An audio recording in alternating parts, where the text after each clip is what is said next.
Holy shit. We've been waiting for this for a few years. And finally, this has become a reality. The week where the most anticipated film of the year is being released.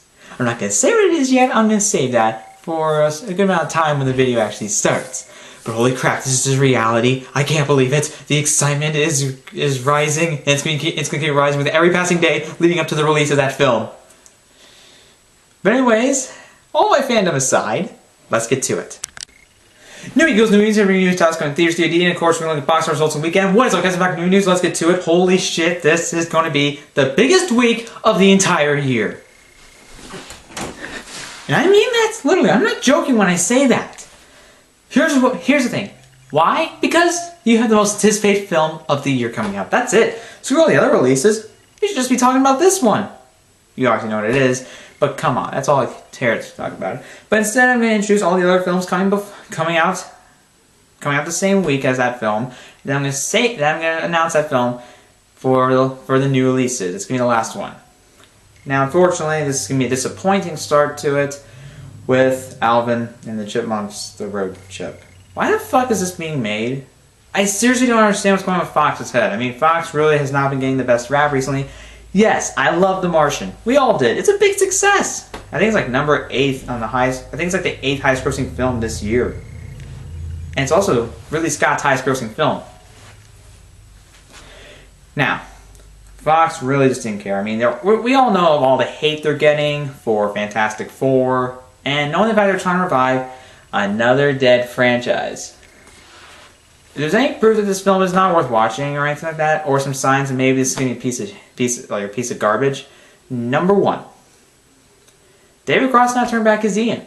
David Cross really was never happy with he made the third Chipmunks movie. When he was involved in the third Chipmunks movie, he detested it completely. He hated everything about it, and he could not be nice. He said it was a very unpleasant experience, and to be honest, it's fair for him to just leave that alone.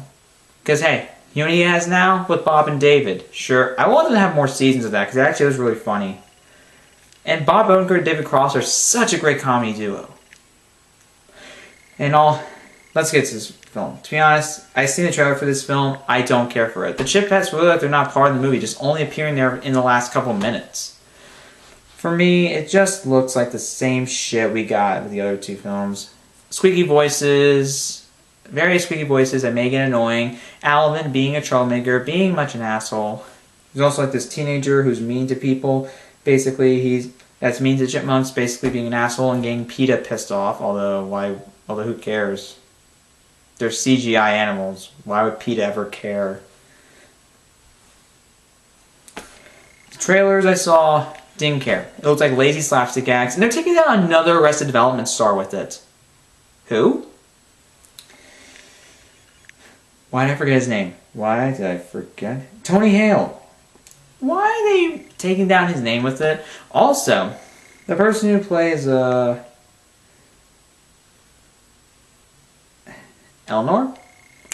We all know that was Amy Poehler, but now it's Kaylee Cuoco Sweeting. Yeah. So knowing the fact that one cast member did not return, I think this may mean something. Maybe, she was busy with other stuff. But who knows? I really don't know, and actually, I really don't care.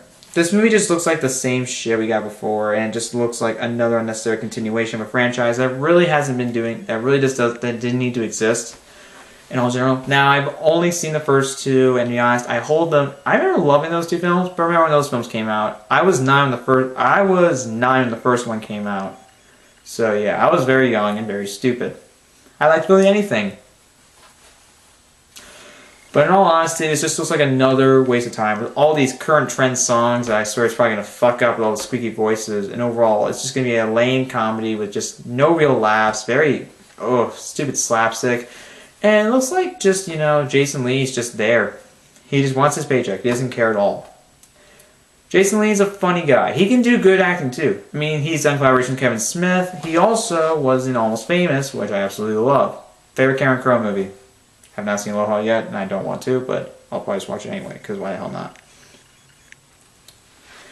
I'm just not looking forward to this movie at all. My mom wants to see it, and I feel like, wow, you must have bad taste. This is my opinion on that. I mean, people have their own different types of taste, and that's fine.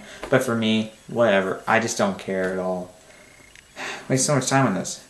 Next one is Sisters. And actually, guess who's in it? Amy Poehler. Also Tina Fey. These two are partnering up again. Yay! The last time I saw them partner up was their cameo in Anchorman 2. And that was funny. Oh, shit. Hold on a minute. Sorry, I'm back. Yeah. I mean, you have Tina Fey and Amy Poehler working there. I mean, these guys can be funny. They can be funny as hell. Well, as we all know, they're funny. They're a winning comedy duo. And the thing is, we finally get to see them, and one thing that makes me happy with this film is that it's actually getting good reviews. 85%, 20 reviews. Thank God for that. I think it's making... yes. Thank God. We need the... Then good, because I want a good comedy, not a shit missed opportunity like most of them are today. Seriously, don't deny that for yourself. You know a lot of missed opportunities. You also have Jason Moore directing, who directed Pitch Perfect, which was really good. I really like it. Now, when I see the trailers, I was a little bit skeptical because this is a comedy and you can't summon on trailers anymore. You really can't. Even the best trailers probably will have me a little skeptical because of what? It's a comedy, and unfortunately, how comedies are today, yeah, that just makes it hard to sell me. However, this one looks like it would actually be a good time. Would it be my favorite comedy of the year? I doubt that, because to be honest, if you're counting The Martian as a comedy, it's my favorite, but if not, I have no idea. I'm stuck between Trainwreck and Spy. I have not seen The Big Short yet. I hope to, but yeah. Smart, isn't it? Next one is Son of Saul, directed by Laszlo Nemes or something like that. This is directorial debut, and it's a 90% 42 reviews, also certified fresh. It says, grimly intense, yet thoroughly rewarding, Son of Saul offers an unforgettable viewing experience and establishes director Laszlo Nemes as a talent to watch. This film I know has been getting a bunch of praise, and I think it's been nominated for a couple awards. Who knows, it may get an Oscar nomination for Best Foreign Language Film. We'll wait and see on that. I don't know much about it, but you know, it could be a fun time to watch. Not a fun time. It could be a very great, thought-provoking movie. Next one is He Never Died, which is it says here a horror comedy drama. 80% by reviews, so that's somewhat promising. Though I can't give it much of that. I don't know. I can't give it much hope because you all know these horror films are. They suck today. I don't know. Maybe I can find one day and give it a shot. Maybe it'll be good. I hope so. I have not seen Goodnight Mommy. I've been told not to watch the trailer. I have not watched the trailer. I will make sure to stay away from it. Without a doubt. Next one is Bajiaro. Okay. Bajirao. That's how you pronounce it. Mastani. I don't know how to pronounce that at all. Mastani. Comment below. Yeah. Don't know much about it. I guess it's like a film out of Bollywood. I have no idea. That's just an assumption I'm making. It's just an assumption. Comment below if you actually know that for sure. It's a romance film, so I don't know. I really have nothing to say about it. Same for Dill Whale. I think to pronounce it. It says here's a romance, but for when you see a still frame of a guy holding a gun, yeah, it seems more. It could be like an action romance. I don't know. I kind of don't even care. Has a lot of people I don't know. So, yeah. Don't have much to say about that, but who knows? It could be good. Next one is a documentary. The Emperor's New Clothes. And guess what? This has Russell Brand in it. 64%, 22 reviews. Decent, but not great reviews. How sad is that? Yeah, whatever, you deal with it. Yeah. I don't know much about it. I don't know much about most of these films coming out. So, yeah. You basically have to just deal with whatever you're given, basically. Next one is Extraction. This has Bruce Willis in it. Kellen Lutz. D.B. Sweeney. That sounds so familiar. Where have I heard that from? I have not seen 8 Men Out, and I have not seen Chirac. I know it's getting good reviews. That's one thing I like. That's nice to hear that Spike Lee is getting some good reviews for his work. Anyway, we all know how great it is for social commentary. But you know, whatever. That's Spike Lee. Spike Lee joint. You dig? That was just forced. I was just dragging that on constantly. I don't know much about this. If that's Kellen Lutz in there, I think we can all agree, yeah, maybe it won't. Maybe it's not going to be good. Okay, he has 2 certified fresh films on his resume, so I guess maybe maybe I can eat. So maybe there are a few points where I can actually eat my own words, but that's just me. He mostly just stars in crap. That's always the case, but whatever. Next one is Noma, My Perfect Storm, a documentary. 1 bad review. I don't have much to say about it because I don't know what most of these films are. Next one is Anguish, a horror film. I'm gonna bet. Oh, 2 good reviews. That says something. Good reviews for a horror film. That's weird. But whatever, you did. But that's a good sign that maybe we're actually getting a good horror film this time. Next one is Dreams Rewired, a documentary, and Tilda Swinton's in it, narrating it. 1 good review and 1 bad review. I don't know much about it. What the hell? I don't even know what it's all about, and it's kind of creeped me out from some of these from this still frame I was looking at. Eesh. Next one's a drama called, okay, it has 4 reviews posted, all of them are positive. I think this thing says, hold on, Arabian Nights, I think. The Restless One, The Desolate One, The Enchanted One. I think it says like it's split into 3 volumes, so okay. An anthology film? Maybe not. If it says like, well, maybe it's just one part of other. Maybe it's just split into 3 different parts. I don't know. Okay, I really don't. Comment below if you have any information on that. Next one is Mojin, the Lost Legend. A lot more Asian actors. So yeah, so it's a foreign film, I believe. Because there's mostly Asian actors in there. That's just my assumption. Comment below if you have any information on that. Next one is Those Who Feel the Fire Burning, a documentary. Don't really have any information on it. Okay, here's what it says. Those Who Feel the Fire Burning depicts in an unconventional poetic form a serious social problem, the hopeless existence of refugees stuck at the edge of Europe. This could be quite thought-provoking. The Genital Warriors. This is a comedy. Whoop. Lou Castel.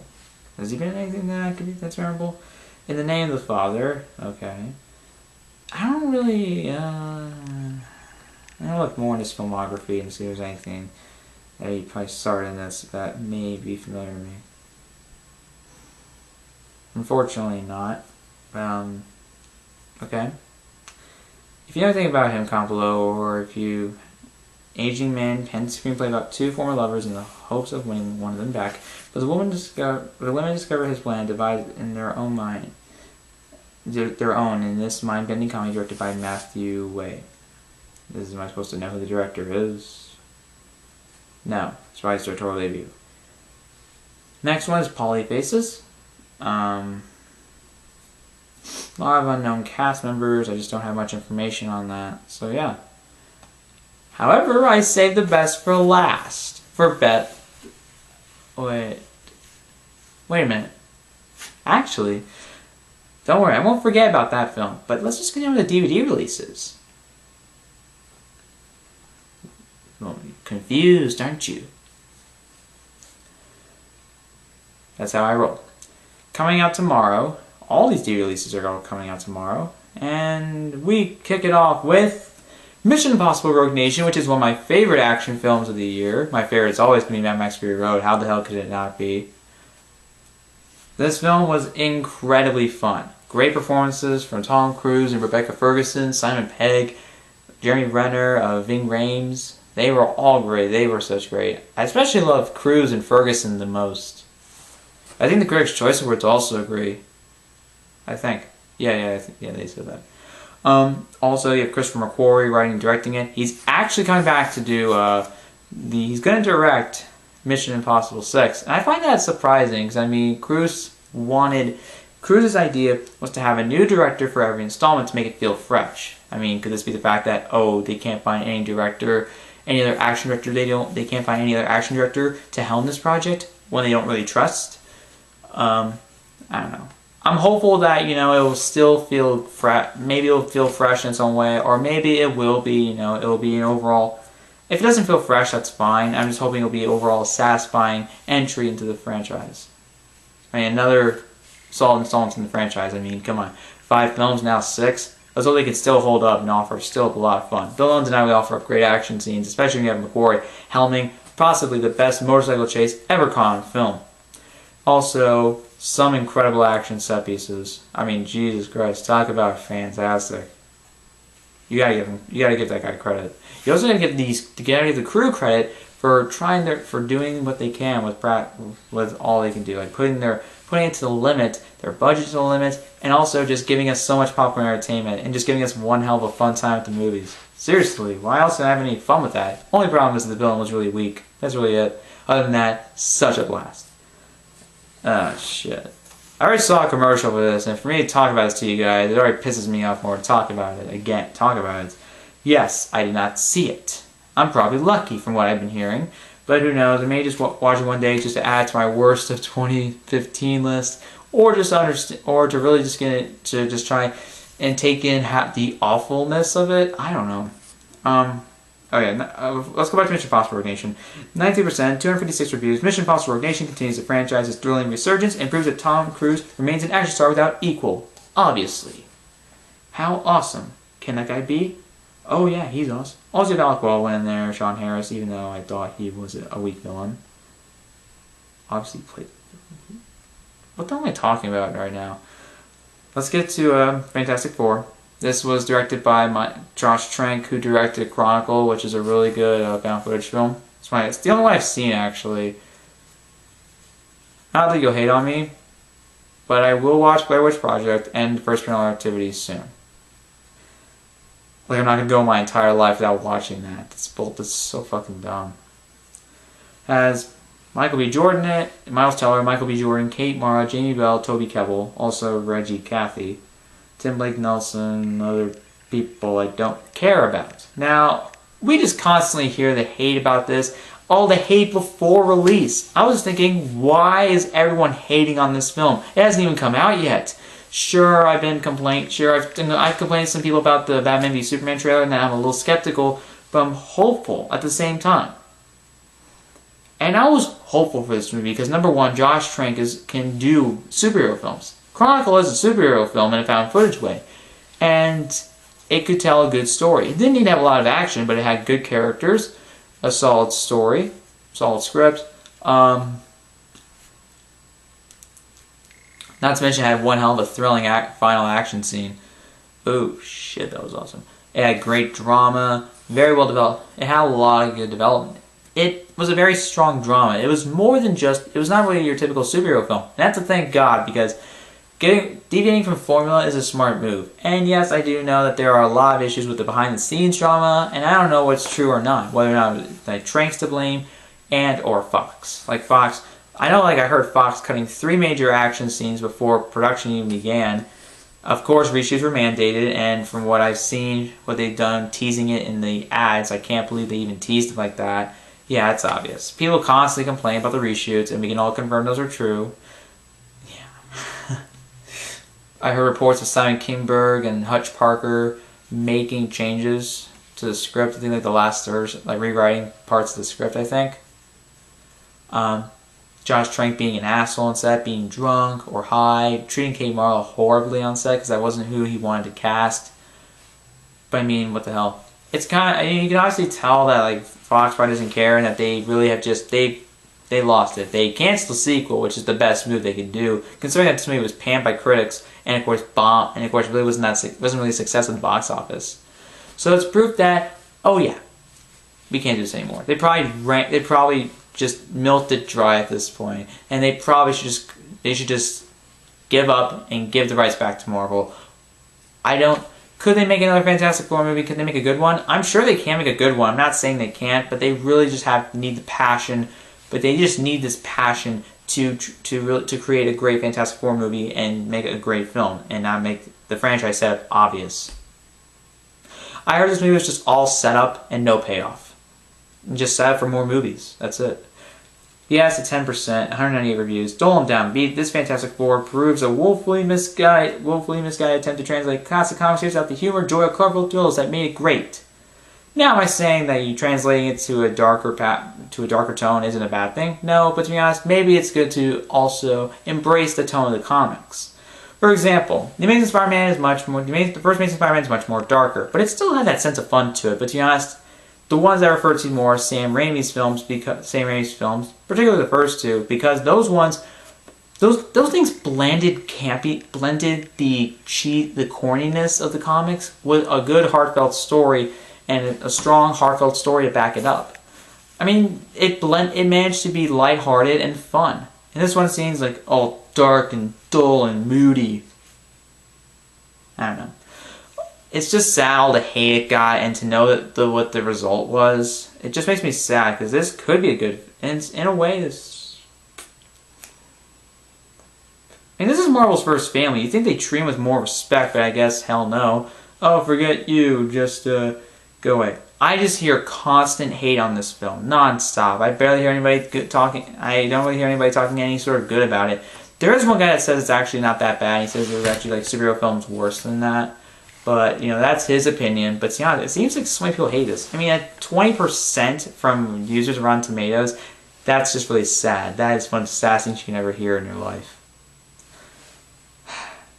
It makes me sad that this actually... I think the script was written by Simon Kinberg, Josh Trank, and Jeremy Slater. That's who was credited. And it makes me really sad that this, unfortunately, was the result. It pisses me off how just happened. Hopefully one day we'll get a good Fantastic Four movie. To be honest, it's almost inevitable. I hope it's not. I hope it's inevitable, actually. I'm not betting on that, because to be honest, they may just like find all these new ways to just make money off it. But to be honest, basing on how this came out, they probably want to try harder and actually make a good film. Just saying. Next one is Ted 2, and I did see this. It's a solid comedy sequel, but I'll tell you one thing, it's not great. I really liked the first Ted. I thought that was really funny. It proved that he had a good career, that Seth MacFarlane had a promising career in film.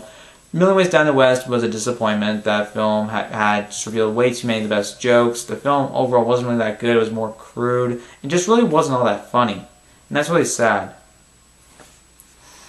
Ted 2 is a slight step up, but I wouldn't say it's like, oh, it's like a return to, oh, it proves that he could still, I guess he can in a way offer something. But with 3 years, 3 years. I swear, when I look back at some of these films, I feel like this came out in 2012. That was 3 years ago. Holy shit. The first Hunger Games, Ted, Skyfall, Argo, Django Unchained, A Life of Pi. I mean, Jesus Christ. All these films that came out in 2012, it just makes me so amazed. Also, Deception came out 5 years ago. Same for Social Network. Damn. Oh, 127 Hours also. Damn. This movie is a 46% at 175 reviews. Ted 2 reunites Mark Wahlberg and Seth MacFarlane for another round of sophomoric psychological humor. And just as before, your enjoyment will depend on your tolerance for all the above. I overall thought it was enjoyable. It's not that great of a comedy sequel. It is not the best. My favorite I'm still debating between 22 Jump Street and any of the Cornetto trilogy sequels, which are Hot Fuzz and The World's End. This film is it's a solid comedy sequel, but I mean it's nothing worth running home to or something you need to see. If you're a fan of the first Ted, I think you'll enjoy it. I think it's more for fans of the first Ted, but I mean whatever. There are some good laughs. I did laugh a couple times, and you can say I think it probably felt more like Family Guy compared to the first Ted. Because I mean the first Ted also kind of had some references to Family Guy and had a style that kind of reminded me of Family Guy.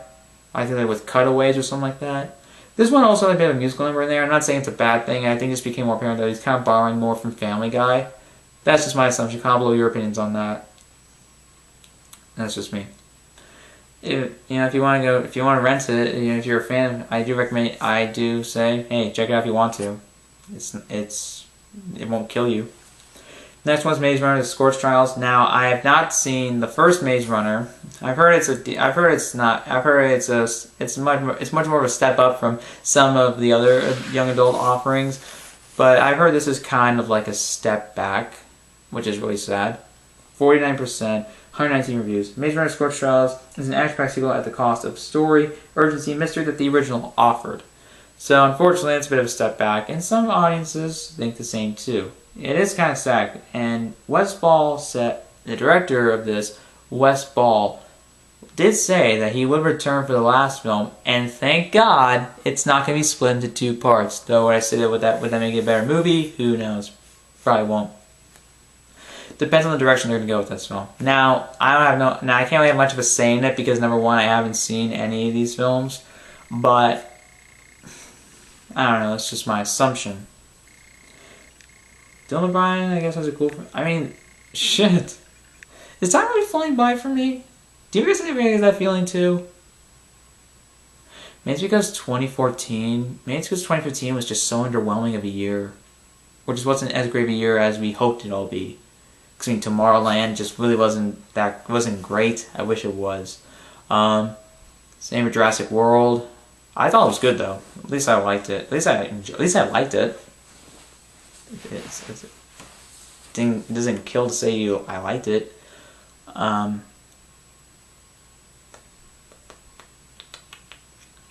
also the fact there hasn't been any real standout comedy. If you want a standout comedy from last year, I think that'll be the Grand Budapest Hotel. Sure, it's a comedy drama, but it still has comedy in there, and that movie was very funny whenever it tried to be funny, and that's a thank God because Wes Anderson is great at comedy.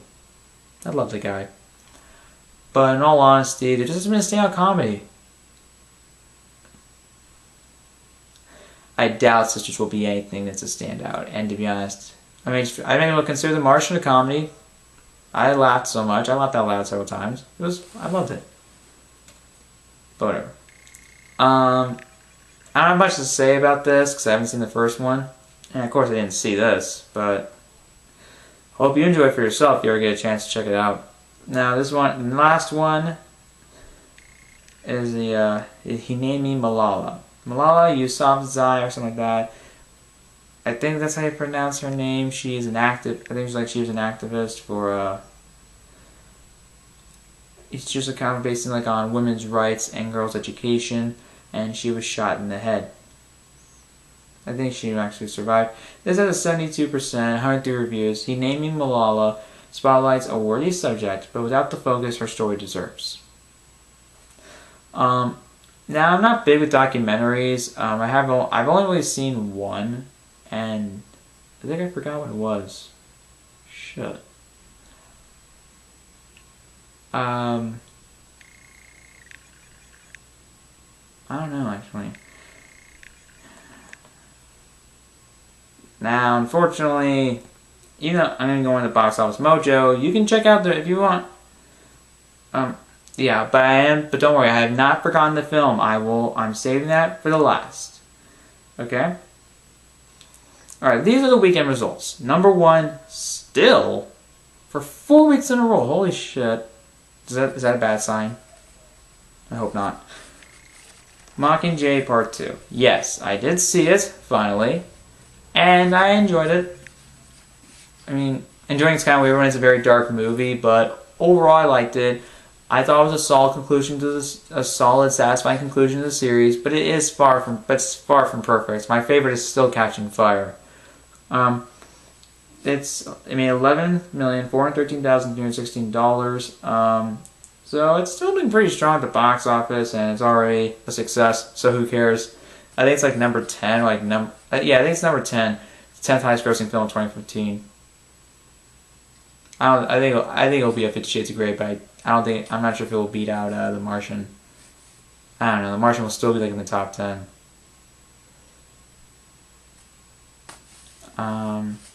Yeah.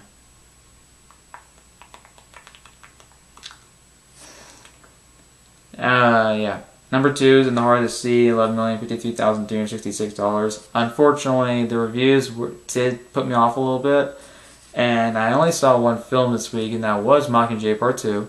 I was busy last week, really busy. Holy shit. But I don't know. Maybe I'll give it a shot. Maybe, I don't know. I do like Ron Howard. I've seen only 2 of Ron Howard's films, and those ones he's directed. Because I have seen American Graffiti, but that's directed by George Lucas. I've seen Apollo 13 and Beautiful Mind. I love those films. I thought they were great.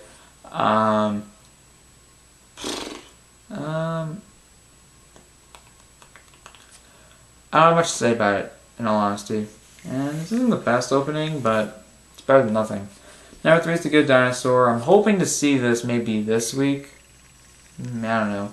With $10,314,222, I'm hoping to plan maybe taking the camera here, taking the camera to here's the thing. It's gonna be like an early release. It's gonna be like I'm gonna have early release for my final exams on Thursday and Friday. So I'm hoping that I could try or maybe I'll go on Wednesday because I don't think I'm going to school at all because I think I exempted 2 finals on that day, and maybe I could just go by the check. Wait, no. Ah, shit. No, I can't do that. No. Hopefully on Thursday. Maybe I can drop by the theater and get some footage of people at the lining up to see Star Wars. That'd be awesome. Hopefully I can get interviews with them. Hopefully I won't be looked at and probably be considered some, I don't know. Hoping for something. Shit. But yeah, you do what you do with.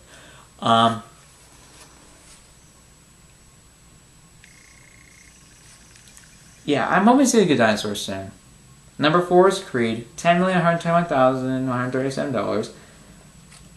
One of my favorites of the year. And it's nice to know that Sylvester Stallone did get a Golden Globe nomination for Best Supporting Actor, and I am hoping he gets nominated for a Best Supporting Actor Oscar nomination. That'd be something really great to add to his career, because he nailed Rocky. And also you have a great director and co-writer like Ryan Coogler, not to mention that the one-take fight scene was fantastic. I absolutely loved it. Loved the film. It's just everything. It just has that simplicity. It has that simplistic premise that Rocky is based off, but it also offers up something fresh, great drama, fantastic acting. Michael B. Jordan's really proving himself to be one of the best actors rising today in the industry. I mean, we have such great rising people today. Domhnall Gleeson, Oscar Isaac. I think Saoirse Ronan's also getting a little big. I mean, I wouldn't consider her... would you consider her a bit of a rising actress? I know she's getting a lot of praise for Brooklyn. I'm hoping to find that film one day and watch it. Hopefully while it's still in theaters. I think it may just get a wide release if it gets any Oscar nominations. And we all know how much Ronan's performance has been praised. Hoping to see it. Really do. But also, cause, I mean, it could add a lot to the shit stains of January. But I mean, there could be some good films in January. Oh wait, they're mostly wide releases of films that came out in 2015. I don't know, they gotta make their money somehow. I don't know. 5 is Krampus. Man, this is a major step down from that movie. I mean, first off, sure it's a success at the box office and that's good, but I've still not seen it. I think I'd be seeing it by myself in the theater. I don't know. $8,422,755. This is really crazy. It was at number 2 last week, and that just goes down 3 places. It opens up more theaters, but that doesn't exactly change the fact that, oh yeah, this is less than before, because obviously it's number 5. I still haven't seen it, but I'm hoping maybe I can give it a shot. Some people I know, a lot of people I know actually, a lot of people, like, I mean, critics are kind of decent towards it, and a lot more viewers, and there's some, I just find, like, mostly mixed opinions about it. There's people I know in school who've been hating on it. I mean, one person did, saying it was so stupid, the ending was terrible. Okay. Hoping to maybe I can enjoy it, hopefully, because, I mean, we just need a good horror film. We don't have enough of them. The only good horror film I've seen this year, and it's probably the only horror film I've seen this year, is, of course, It Follows. And actually, the National Board Review named it one of the best independent films of the year. Hey, I agree with that. It's really good. It's not great, but it's really good. Thank God for that. Number 6 is The Night Before. Same as last week. $4,133,702.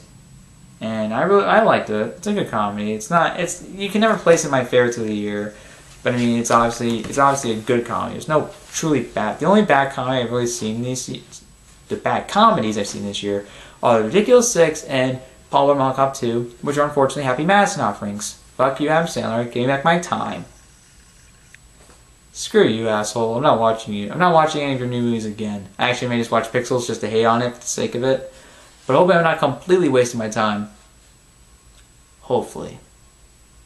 Anyways. Yeah. Yeah, I did like The Night Before. It's a good Christmas comedy. It's not like I consider a classic, like a modern classic, but it's something you can enjoy. Neighbor's Dog. Number 7 is Spectre, $4,045,109. Good, not great, didn't live up to the hype. It could have been so much better. could have been a great film. It could have been another fantastic entry in the Bond franchise. But whatever. It could have been worse. It truly could have been worse. 8 is the Peanuts movie, $2,687,489. Man, did I love this one. And to be honest, I think the Oscars are going to give this. I think there's going to be a lot of people, like on the Oscar voters, who are undeniably Peanuts fans, and they're just going to nominate it for the hell of it. But I don't think they're going to give it the win. Now I heard of this other anime film called Anomalisa, which is a stop motion anime film, and I know it's from Charlie Kaufman, and I absolutely love. I absolutely love. Being John Malkovich. Eternal Sunshine of the Spotless Mind is my favorite film of his. He wrote these films.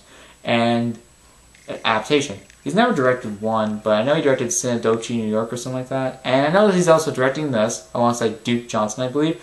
And knowing that this film already has so much praise, that's 100% Rotten Tomatoes, 40 reviews, certified fresh already. And knowing the praise it's been getting, holy shit, I want to see this movie. Because number one, it's Charlie Kaufman. This guy's one of the best screenwriters I've ever seen.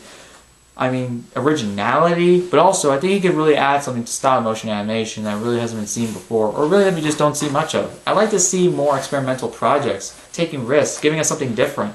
It doesn't hurt to do that. I really think that. It doesn't hurt to do anything like that. But whatever. Hoping to really see it. I really want to see it. Because I absolutely love Charlie Kaufman.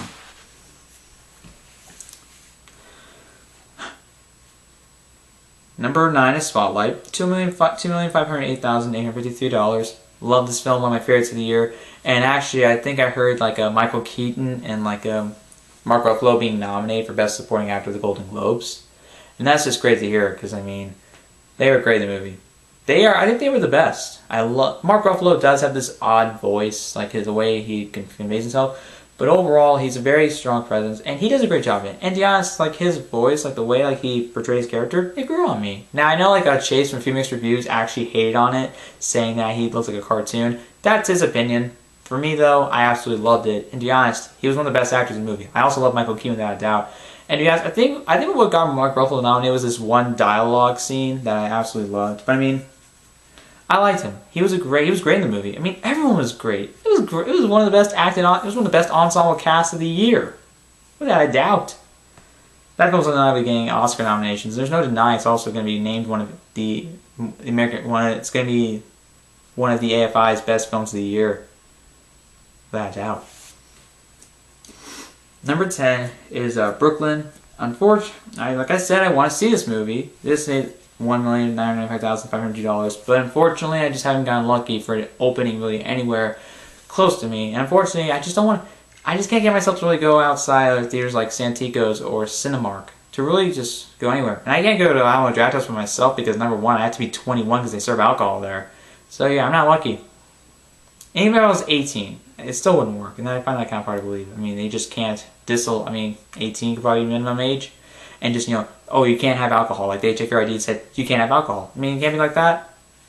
Whatever.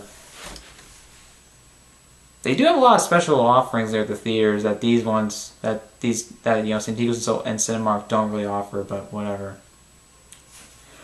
11 is The Martian. Same as last week. $1,457,360.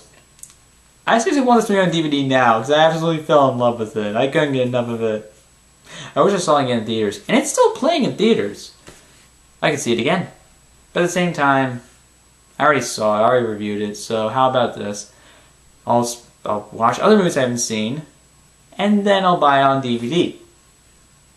Because I mean, there's going to be stuff... Seriously, I don't think there's going to be... There's going to be stuff constantly playing throughout the theater, throughout the movies, in all the following weeks. Because I'm not going to get all that lucky. And also, I'm going to the Poconos.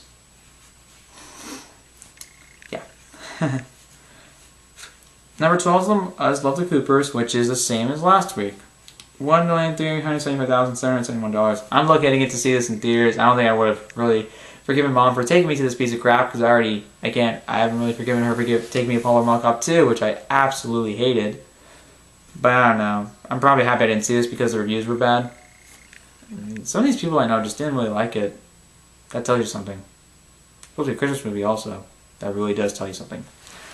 Number 13 is A Secret in Their Eyes, $1,221,877. My grandpa saw this and he said it was just boring. He said it was very draggy, just not really, just not really that good. And that's sad, 'cause, I mean, Billy Ray, he gets, I mean, he's such a, I mean, I saw Captain Phillips. He's great at writing. He also wrote the first Hunger Games. He did a good job with it. But I mean, he also had other writers. I know he gets a lot of praise as director for films like Breach and Shattered Glass, which actually is Hayden Christensen in there. That's just a side note. So I know he can get praise, and I know that, okay, if he gets praise for this, it's obviously he's capable as a writer and director, and this is a remake of a foreign film, so maybe that played against him. I have no idea. Maybe he just didn't have, his heart all in there, and I just find it kind of sad. I mean, these directors show passion when making their films, especially stuff like this. This could be a great film, with Chiwetel Ejiofor, Nicole Kidman, Julia Roberts. I mean, come on. You have potential for a great film. But unfortunately, it seems like this wasn't the case. 14, Trumbo, same as last week, $835,539. Didn't see it. I couldn't find it playing anywhere. 15 is The Big Short, $705,527. 8 theaters opened up in, so this is a very impressive opening. And I know it's getting like a wide release. I think like in the 23rd of December. And my mom's hoping to see it, and so am I, because I mean, Adam McKay. So this is getting really good reviews. And to be honest, the best directors are those who are open to all kinds of genres. I mean, we all know Adam McKay for like his comedies and all his collaborations with Will Ferrell. And this is actually his first film he's made without Will Ferrell, but also it's one of his more dramatic films. And I'm hoping that, you know, just because he makes dumb comedies doesn't mean he can make a film much more serious or something like that. I think he can do a lot. He's good with comedy and all that stuff. I think he can. I mean, if he's getting praise for this, obviously he's capable of handling different genres. And to be honest, if a director can handle different genres, that's the best thing. That proves how talented they are as a filmmaker. 16 Bridge of Spies, $603,920. One of my favorite films of the year. Absolutely loved it. Steven Spielberg and Tom Hanks are such a great pair together, and I can't get enough of this film. I loved it. And I'm going to end it off with 17 is Chirac, $575,690. 285 theaters. Probably didn't see this. But I don't know. There are several more films here, but if you, I'll put the link to the box office results in the description below, and you can go check them out for yourself if you want to. Now, of course, I saved the best for last. The film coming out on December 18th that we are all excited to see, Star Wars The Force Awakens. It's fucking Star Wars, man. Fucking Star Wars. I can't stress that enough, the fact that, yes, it is Star Wars. It's Star Wars. We are getting a Star Wars film again. In my entire lifetime, 4 Star Wars films opened in theaters. 4. The prequels. I was born in 1998. Episode 1, 1999. And here on in. But I'm actually getting the opportunity to see a Star Wars film in theaters, released on the year it's released in theaters, not re-releases, anything like that. Seeing it on a movie screen the year it's supposed to be opened. That is, how awesome is that? And to know the fact that this film's going to be out for a hell of a long time. It's probably going to be in theaters for over a year.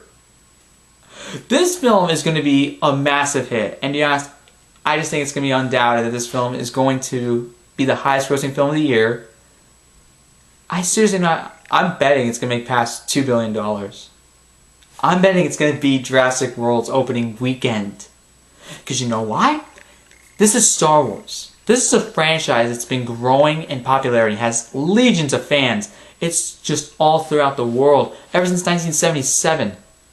And even the prequels, hated as 1 and 2 are, they were big successes. And same for Episode 3. I like Episode 3, okay? Majority of us actually do. This is really just a chance to prove that they can act, that they're going to try and move past the prequels. They're actually going to they're going to understand what didn't work in the prequels and what works in the original trilogy. And they're going to try and make a film that feels like a Star Wars film. Truly is.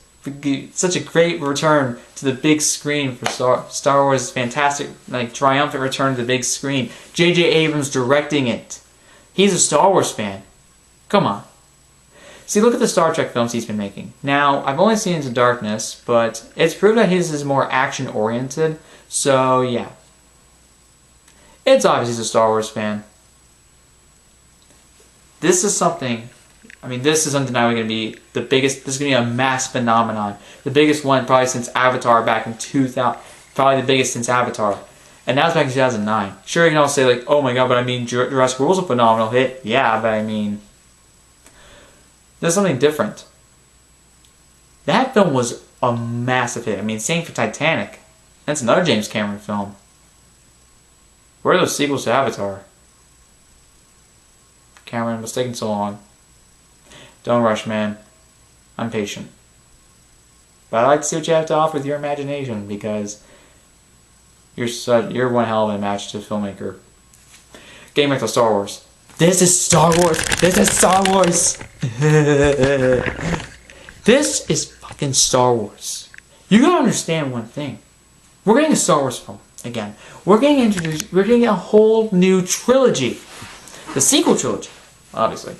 We are getting the original cast, getting some of the original cast back, a new cast, and the film also has had one of the best marketing campaigns I've seen all year. Revealing little to nothing, even those TV spots. Because I mean, there's only so much you can reveal. There's only so much you can hide from us, especially when we live in the age of the internet and all this speculation, and also with the footage you can present to us in these advertisements and all these trailers. But what they did was fantastic. I don't know. We all know some certain story beats, but overall, I'm not completely sure where the story will go. Here's one thing I'm hoping to get out of this: a fast-paced adventure that gives us that old classic sense of adventure that the original pre-trilogy was. A tribute to the old space opera serials from the 1940s and 50s, I think. That's like George Lucas was trying to tribute with the original Star Wars, and of course the people that followed upon his vision. But I mean, this movie, you have John Williams back composing the score, Harrison Ford, Mark Hamill, Carrie Fisher, Anthony Daniels, Peter Mayhew, Kenny Baker. You have those people back, playing the roles that they are known for, and are just one of the best roles, one of, if not the best roles of their careers. They're using both special and practical effects, trying to be more faithful to the original the aesthetic of the original trilogy, and they also have a new cast here. Oscar Isaac, Domhnall Gleeson, Adam Driver, Daisy Ridley, John Boyega, Max von Sydow, I believe. I think Andy Serkis also. Lupita Nyong'o.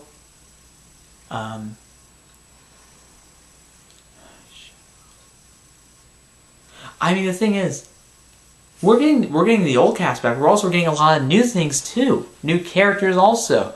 I mean, this is just constantly expanding the Star Wars universe. These shows have been awesome. The excitement is unmeasurable. I mean, come on, we're getting another Star Wars film. Whether or not you have some skepticism for it, you're definitely seeing it.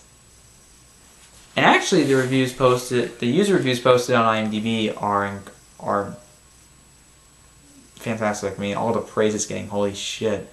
And also, once that review embargo is done, like expires or something like that on the 16th, we're gonna start seeing the first reviews. And to be honest, it's probably gonna be acclaimed. This could be the best film of the year. This could be the true standout of 2015. Forget Fury Road, forget The Martian, anything like that. Star Wars will be the standout. I'm really betting on that. When you see just like what they're doing with it, knowing the fact that you have Lawrence Kasdan co-writing the script. Lawrence Kasdan, the guy who wrote episode 5 and episode 6. Episode 5 really he deserves a lot more. Episode 5 being considered the best saga. I mean, come on. There's so much to leave you excited for. I mean, they're doing so many things, right? I love the direction they're going with it. The excitement is uncanny. And to know that we have 4 more days until this comes. 4 more days. Holy. The anticipation rises with every passing day leading up to its release. As it gets closer, the excitement is rising. It will go through the roof the day before its release, and it will just explode, and the excitement will just reach out into space or the stratosphere once the day comes. People are going to be lining up to see this movie. I mean, seriously, they're having Thursday pre-release screenings, several of them. People are just going to all go into those. They're going to be skipping school, or they're exempting finals to go see it. People are going to be skipping school. People are just going to go all the way out to see it. They're probably going to miss work. They're going to be seeing that movie no matter what. They're seeing it. It's going to be a massive, massive, massive, massive, massive hit. Without a doubt. It could even have the highest grossing opening day. I'm not even joking when I say that. Sure, I mean, it's hard to beat films like Deathly Hallows Part 2, $91 million, but come on, there's a possibility that can actually happen. Star Wars. It's Star Wars. I can't stress that enough. A Star Wars fan directing it. A new cast, some of the old cast too. Both practical and visual effects. I mean, come on. They're doing it. This is the best direction they're doing it. They're treating this franchise with care and respect, giving us what we fans deserve. A true fast-paced adventure. This is something that and to be honest, it will undeniably deliver. This will undeniably be this will be a phenomenal hit. This will be a mass phenomenon. It will keep going on endlessly for weeks on end, for months. People are going to be praising it left and right. Because it is Star Wars. We love this film we love this franchise so much. Some of us have grown up with it for so long. Ever since even as long as when the first one came out in 1977. We have so much to thank for George Lucas. And sure, you can always criticize him for the prequels and the changes, but one thing is for sure, this franchise kept going, even if he claimed to have ruined Star Wars. This franchise kept going. We have all this big merchandise. This changed filmmaking forever, and this is just part of that groundbreaking franchise. And to be honest, I think they're doing their best to make sure it has a purpose and it has its truths, and will also it will prove that it's truly part of this franchise. It's worthy of this franchise's name and of its legacy. I mean, what more can you ask for? Seriously. The excitement is unbelievable. It's getting so close. It's going to become a reality. It'll become really a reality on Thursday, but once it opens, a lot of us will actually get to see it. How fucking awesome is that? People are seeing some people are seeing it on midnight. People are going to be seeing it opening day. People are going to fucking see Star Wars. That is incredible. That is going to be the film event of the year, and undeniably one of the biggest hit of 2015. It's undeniable. It is Star Wars. I'm finally done. I tried that on for so long, but I am finally done. That's movie news for the week. This is undeniably the best. Nothing else can beat this. Oh god, I really hope to see this film. There's no denying it'll be out for such a long time that undeniably people are going to be watching it. So people will be rewatching it over and over again because they're like that. Come on. The excitement's uncanny. Anyways, guys, comment below. Are there any other releases besides Star Wars you're going to be seeing in theaters? Is there something you're going to skip? You're obviously skip. Chipmunks is going to bomb. They have no faith in it. Sisters, that's gonna... Yeah, it's probably going to have a bad opening too. Star Wars is just too big to compete.